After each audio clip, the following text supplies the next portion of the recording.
Completely disagree with this take. Your children should be allowed to live with you as long as they possibly want to, as long as you can house them comfortably, right? Like, there's no reason why we should be kicked out at 18 and then have to go struggle to figure out life, right? Especially for those, like, whether you go to college or you're trying to be a young entrepreneur or you're just going out into the workforce.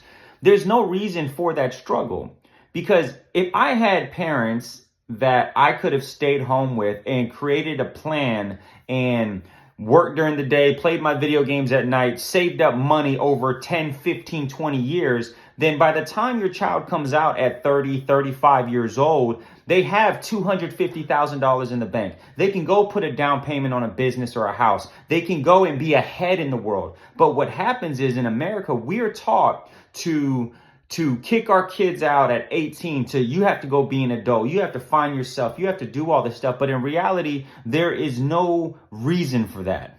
There's absolutely no reason for that. You can get so much further ahead as a young adult today by staying home and just grinding and gaining skill sets and just figuring out your life on what you want to do than going out in the world and just figuring that out on your own. There's no reason that life needs to be difficult. So I completely disagree with this take. You know, sometimes it takes longer to figure out what you want to do. Sometimes it takes, something to happen for you to figure out what you want to do.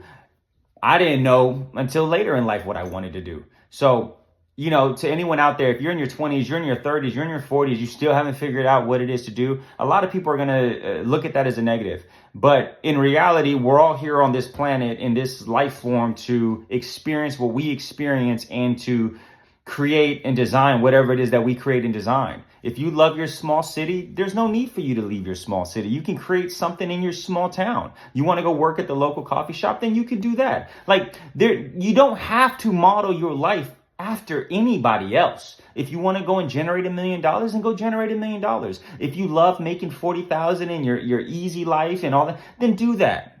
Your life is in your hands.